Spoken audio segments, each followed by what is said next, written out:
When people talk about loving a narcissist, they often describe the obvious damage: broken trust, emotional exhaustion, the eventual collapse of the relationship. What's discussed far less is the quiet internal shift that happens long before anything visibly breaks.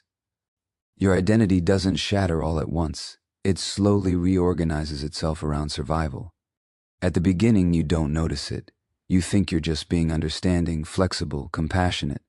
You tell yourself that relationships require compromise, that love means patience. But over time, something subtle happens. You start paying more attention to their moods than your own needs. You learn which version of yourself keeps the peace, which tone avoids criticism, which opinions are safest to express. Without realizing it, you're no longer asking, "What do I feel?" You're asking, "What will keep this connection intact?" From a psychological perspective, this is not weakness, it's adaptation. As Dr. Gabor Mate often reminds us, the human nervous system is wired first for attachment, not authenticity.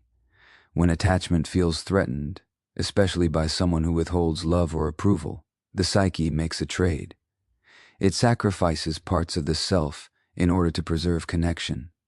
This is especially true for people who learned early in life that love was conditional, inconsistent, or tied to performance. So your identity begins to reorganize itself around cues of safety and danger. You become skilled at reading the room. You anticipate reactions. You edit your emotions in real time. Anger feels dangerous, so you suppress it. Sadness feels inconvenient, so you minimize it. Joy feels risky because it can provoke envy or dismissal.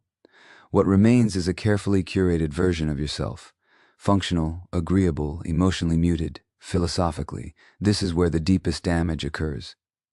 Not because you're being controlled, but because you are slowly disappearing from your own inner life. You begin to experience yourself not as a source of truth, but as a variable to be adjusted. Your worth becomes relational rather than intrinsic. You feel real when you're approved of, invisible when you're not. Over time, this survival-based identity feels normal. In fact, it can feel responsible, mature, even loving. You may pride yourself on being the stable one, the understanding one, the person who doesn't overreact.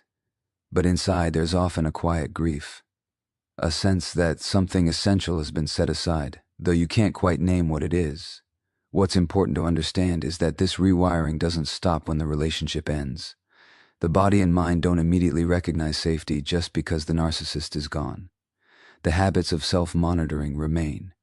You may enter new relationships still scanning for disapproval, still adjusting yourself preemptively. Even alone, you might struggle to know what you actually want because wanting itself once felt dangerous. This is why many survivors say, "I don't feel like myself anymore." It's not that the self is gone. It's that it learned to hide. And hiding over time becomes a form of identity. From a trauma-informed lens, healing doesn't begin with blaming yourself for losing your sense of self. It begins with understanding why you had to. That version of you, the one who adapted, who stayed quiet, who endured, was intelligent. It was trying to keep you connected, safe, and emotionally alive under impossible conditions. Compassion, not criticism, is the doorway back. Reclaiming identity after loving a narcissist is not about becoming who you were before. That person existed before this knowledge, before this clarity. The task now is deeper. It's about learning to tolerate authenticity again, to feel without immediately self-correcting, to notice your body's responses without dismissing them, to ask yourself simple but radical questions. What do I feel right now? What do I need? What do I believe, even if no one agrees? This process can feel unsettling because survival identities are familiar. Authenticity is uncertain. It doesn't guarantee approval, but it does restore integrity. Slowly, as safety returns to the nervous system, the self no longer has to fragment to belong. You discover that you can be connected without being erased. And perhaps that is the lasting transformation. Loving a narcissist changes you forever, not because it destroys you, but because it forces a reckoning with who you become when love requires self-abandonment and who you can become when it doesn't.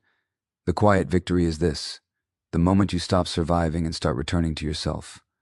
Another way loving a narcissist changes you forever is through the slow, almost imperceptible erosion of your trust in your own reality. This is not simply about being lied to or manipulated in obvious ways. It's about something far more destabilizing, the gradual breakdown of your inner compass, the voice inside you that once said, "This doesn't feel right," and trusted itself enough to stop there. In the beginning, you might notice small inconsistencies, a comment that feels cutting but is framed as a joke, a promise that's forgotten, then denied, an emotional reaction you're told is too much, too sensitive, or imagined. At first, you push back internally. You feel confused, unsettled. But because the narcissist often speaks with confidence and certainty, you start to doubt yourself rather than the relationship. After all, they seem so sure, and certainty is persuasive.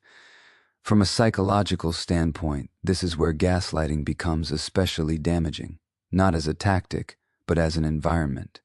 You're not just being told that a specific event didn't happen. You're being taught over time that your perceptions are unreliable, that your emotional responses are distortions, that your memory is flawed. And when this happens repeatedly in an attachment relationship, the mind adapts in a very specific way. It learns to defer. Instead of asking, "What did I experience?" you begin asking, "What is the correct version of events?" And the answer to that question increasingly comes from outside of you. This is profoundly disorienting because the sense of self is built on continuity, on trusting that your internal experience has coherence and meaning. When that trust is undermined, the self becomes unstable. Dr. Gabor Mate often speaks about how trauma is not what happens to us, but what happens inside us as a result of what happens. In this case, what happens inside is a rupture in epistemic trust, the trust in your own knowing. You begin to second-guess even basic emotional signals. Am I really hurt, or am I overreacting? Am I unhappy or just ungrateful? Am I remembering this accurately or rewriting history? Philosophically, this kind of doubt cuts deep. It separates you from your lived experience and places authority in someone else's narrative. Over time, reality itself becomes negotiable. And when reality is negotiable, power shifts. The person who defines what's real controls the emotional terrain of the relationship. What's particularly insidious is that this erosion often masquerades as self-improvement. You may tell yourself you're becoming more self-aware, more reflective, more open to feedback. You pride yourself on checking your ego, on not being reactive. But beneath that apparent growth is a quiet self-betrayal. You're not expanding your awareness, you're shrinking your trust. The nervous system plays a crucial role here. Chronic invalidation creates a state of hypervigilance mixed with confusion. Your body senses danger, but your mind is told there is none. This mismatch generates anxiety, self-doubt, and often a feeling of being unmoored.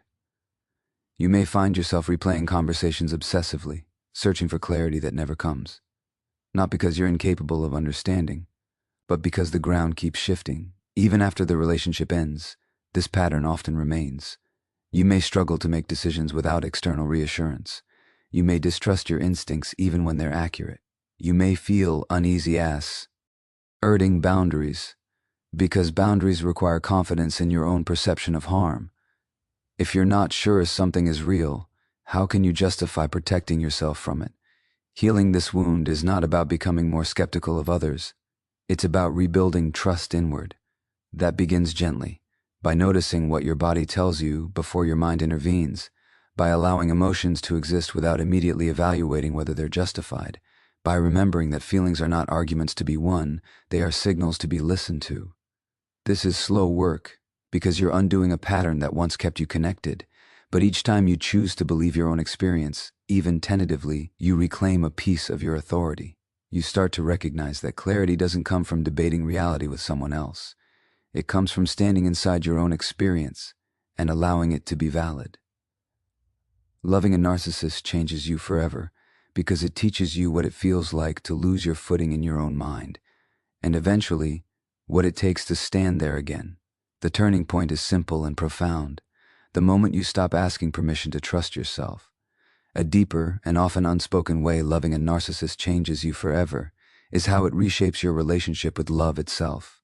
Not just with that person, but with the very idea of intimacy, safety, and emotional closeness. After such a relationship, love no longer feels simple or nourishing. It feels conditional, earned, fragile. And that shift leaves a long psychological echo. When you first enter a relationship with a narcissist, love is often intense, focused, intoxicating. You are seen, mirrored, ideally. Zed. There is a sense of being chosen in a way that feels almost fated. For many people, this activates something very old, a longing to finally be enough, to finally be special, to finally be securely held. And because that initial connection feels so powerful, your nervous system learns a dangerous association. Intensity equals love. As time goes on, that intensity becomes unpredictable. Warmth alternates with withdrawal. Affection is followed by criticism. Connection is offered, then withheld. From a psychological perspective, this creates a trauma bond, but beyond the terminology, what it really does is train your emotional system to work for love rather than receive it. Love becomes something you chase, maintain, manage, and repair, often at the expense of your own needs. Dr. Gabor Mate often emphasizes that when attachment is threatened, authenticity is sacrificed. In these relationships, that sacrifice becomes chronic. You learn to suppress parts of yourself that disrupt harmony. You soften your truth. You delay your needs. You become highly attuned to the emotional weather of the other person because attunement feels like survival. Over time, this doesn't just affect the relationship, it reshapes your identity. Philosophically, this is where love becomes confused with self-abandonment. You begin to believe, often unconsciously, that closeness requires effort, vigilance, and emotional flexibility that bends only one way. You may even come to see emotional pain as proof of depth. After all, if love didn't hurt, would it feel real? This belief doesn't arise from weakness. It arises from adaptation. The tragedy is that this adaptation follows you. In future relationships, you may feel restless with stability. Calm can feel suspicious. Consistency may register as boredom. When someone shows up emotionally available and grounded, part of you may not recognize it as love because it doesn't activate the familiar highs and lows your nervous system learned to associate with connection. At the same time, you may carry a quiet fear of being fully seen. Vulnerability no longer feels safe, it feels risky. You've learned that openness can be used against you, that your needs can become liabilities. So you may keep parts of yourself hidden, not because you want to, but because your body remembers what happened the last time you didn't. This is one of the most lasting impacts.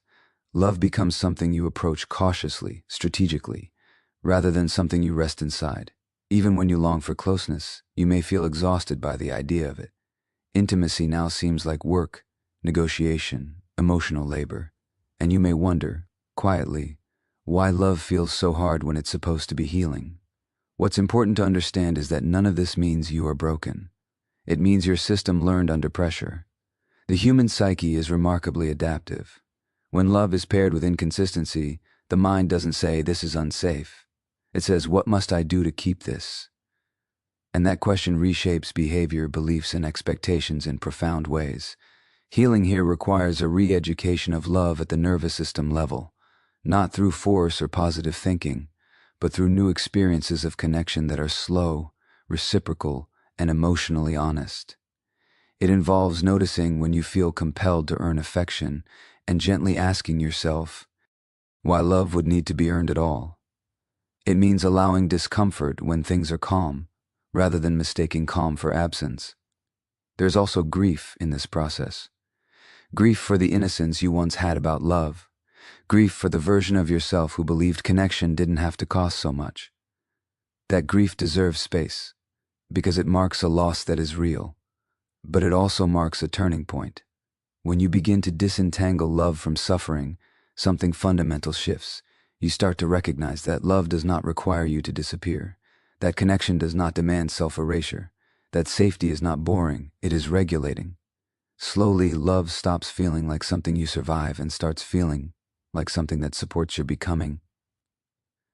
Loving a narcissist changes you forever because it teaches you how deeply love can wound, but also how deeply it can be redefined.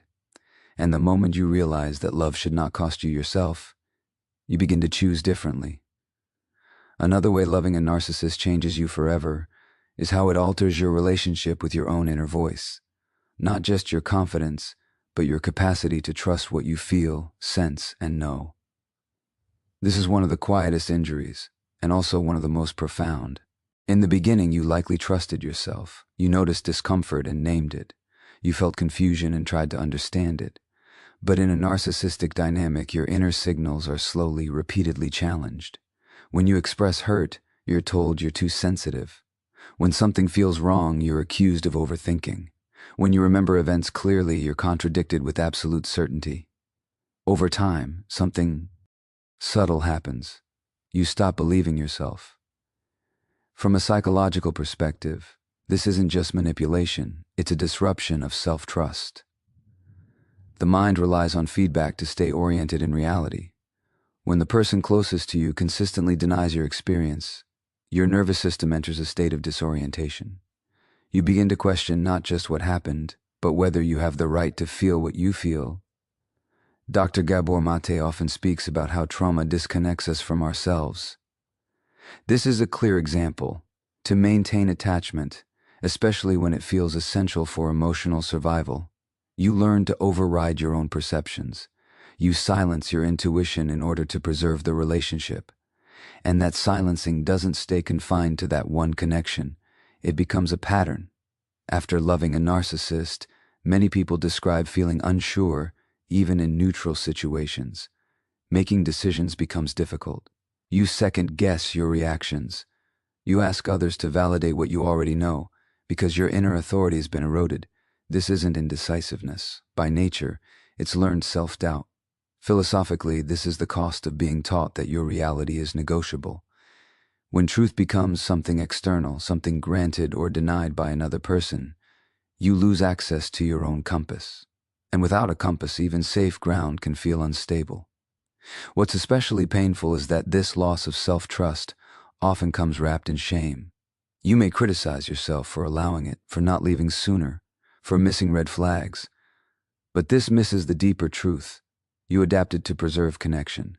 The human psyche will always choose attachment over accuracy when attachment feels necessary. This is not a flaw, it's biology. The narcissistic dynamic trains you to scan outward instead of inward. You become hyper-focused on tone shifts, moods, subtle changes in behavior. Your attention turns away from your body, your feelings, your instincts. And when that happens for long enough, your inner world begins to feel distant, even inaccessible. After the relationship ends, this can be deeply unsettling. You may finally be free, yet feel oddly ungrounded. Without the constant emotional reference point of the narcissist, you were left alone with a self you no longer fully recognize or trust. Silence can feel louder than conflict ever was. Healing here is not about rebuilding confidence in a motivational sense. It's about rebuilding relationship with your own experience.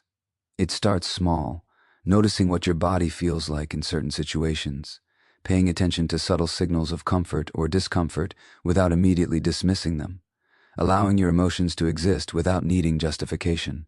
This process can feel uncomfortable because trusting yourself again requires tolerating uncertainty. There is no external authority to confirm you're right. You have to sit with your own knowing, even when it feels fragile. But each time you honor your inner response instead of overriding it, something strengthens.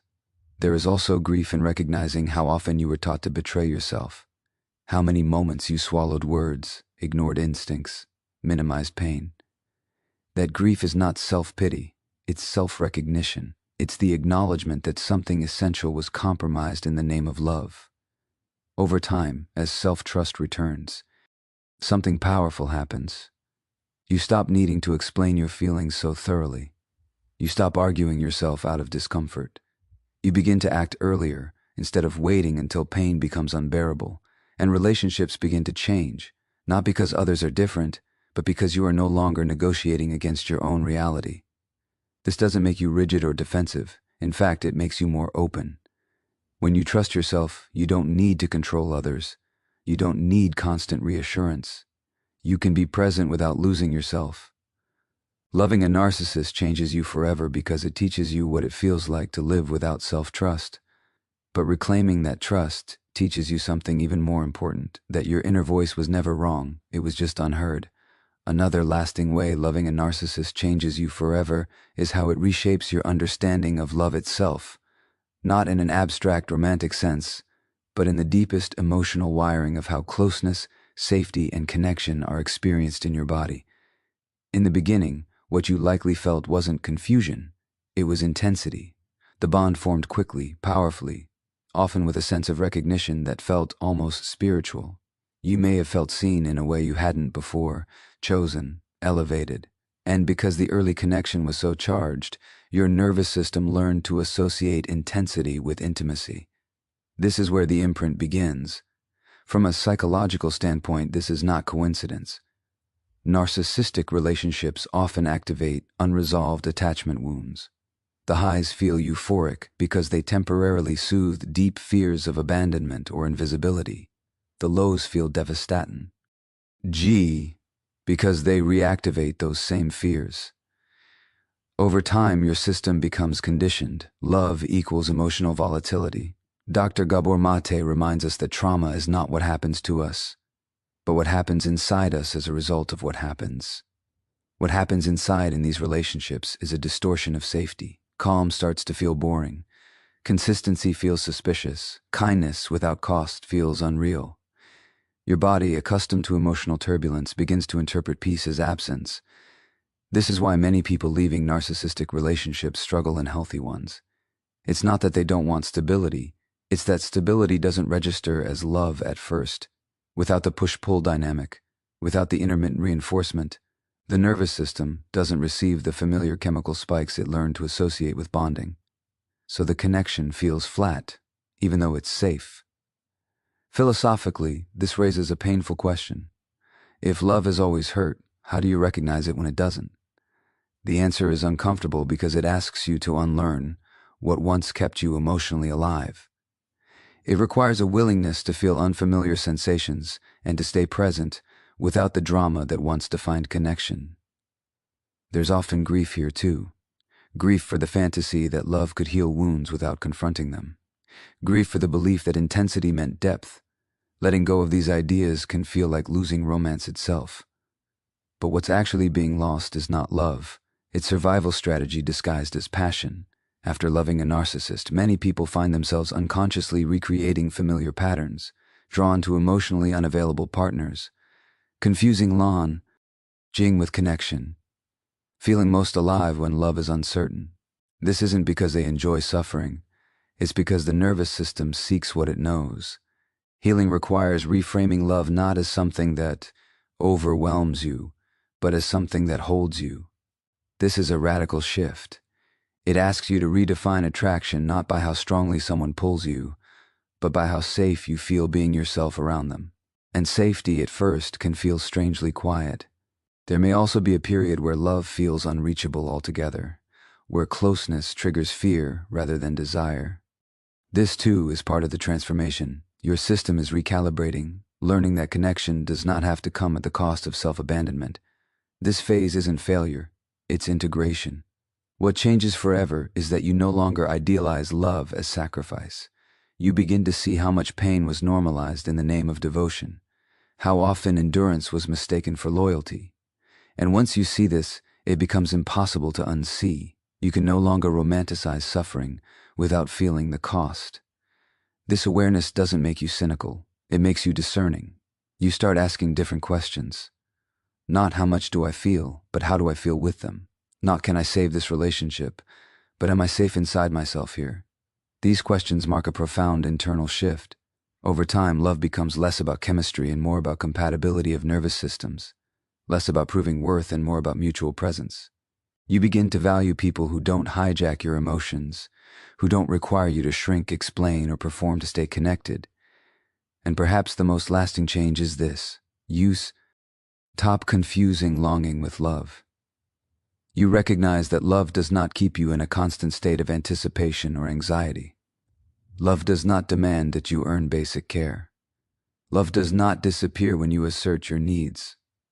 Loving a narcissist changes you forever because it shows you what love is not. And once you truly understand that, you become free to recognize what love actually feels like when it arrives: quiet, steady, and finally safe. The final way loving a narcissist changes you forever is quieter, deeper, and often misunderstood. It changes your relationship with yourself, not just your confidence or your boundaries, but the very way you listen to your inner voice and decide what is real. When you've spent a long time in a relationship where your perceptions were questioned, minimized, or outright denied, something subtle happens inside. You stop trusting your own experience. You begin to second-guess your feelings, your memories, even your intuition. This isn't weakness, it's adaptation. When reality is repeatedly distorted, the mind learns to doubt itself as a form of survival. Dr. Gabor Mate often speaks about how disconnection from the self is one of the core wounds of trauma. In narcissistic relationships, that disconnection is almost inevitable. To stay attached, you had to override your inner signals. You had to ignore the discomfort in your body, the quiet knowing that something was off. Over time, self-abandonment becomes normalized. After the relationship ends, many people expect relief, and sometimes it comes. But often, what comes first is confusion. Without someone else defining reality, you're left alone with your own thoughts, and that can feel terrifying. You may ask yourself, can I trust myself now? That question itself reveals the depth of the injury. This is where the real work begins, not fixing the narcissist in your mind, not replaying the past endlessly, but rebuilding an internal sense of authority, learning slowly and patiently to take your own feelings seriously again. There's a philosophical shift that happens here. You begin to realize that the greatest loss in the relationship was not the other person. It was your relationship with your own truth. And the greatest recovery is not closure from them, but reunion with yourself. This process is not dramatic. It doesn't come with fireworks or sudden clarity. It shows up in small moments. The first time you say no without explaining. The first time you feel discomfort and don't immediately override it. The first time you walk away from something that doesn't feel right, even if no one else understands why. At first, this can feel selfish. Many survivors carry deep conditioning around being too much or too sensitive. When you start honoring your inner experience, guilt often follows. But guilt here is not a moral signal. It's a withdrawal symptom from self-betrayal. Psychologically, you are retraining your nervous system to recognize safety inside yourself, rather than seeking it through external validation. This is profound. It means your sense of worth no longer rises and falls, based on someone else's approval or attention. You begin to feel grounded in your own perception. This doesn't make life easier in the superficial sense. In fact, it can make relationships more selective, more challenging. You may tolerate less. You may walk away soon. You may feel lonelier at times. But the loneliness is different now. It's no longer the loneliness of being unseen. It's the solitude of being aligned. One of the most enduring changes is that you become deeply allergic to emotional manipulation. Your body remembers. Even subtle dismissiveness, passive aggression, or emotional withholding registers quickly. You don't always react dramatically. You just know. And that knowing becomes enough. This is not hypervigilance when it's grounded in self-trust. Hypervigilance comes from fear. Discernment comes from clarity. The difference is crucial. You are no longer scanning for danger. You are responding to information. There's also compassion that emerges, not just for yourself, but for others. You understand how trauma shapes behavior without excusing harm. You can see woundedness without volunteering to be wounded again. This balance is wisdom earned, not taught. What's remarkable is that over time, your inner voice becomes kinder. Where once there was harsh self-judgment, there is now curiosity. Where there was self-blame, there is context. You stop asking, what's wrong with me? And start asking, what happened to me and how did I adapt? This shift changes everything. It changes how you parent, how you love, how you work, how you rest. You no longer push yourself to prove worth. You listen, you pause, you respond instead of react. Loving a narcissist forces you to confront the cost of abandoning yourself. And while that cost is high, the lesson is irreversible. Once you reclaim your inner authority, it becomes almost impossible to give it away again. You may never be the same person you were before the relationship. But that's not a loss. It's the emergence of someone who knows this truth deeply and permanently. You don't need to be validated to be real. You don't need permission to trust yourself. And the moment you choose yourself, not defensively, not angrily, but honestly, is the moment real healing begins.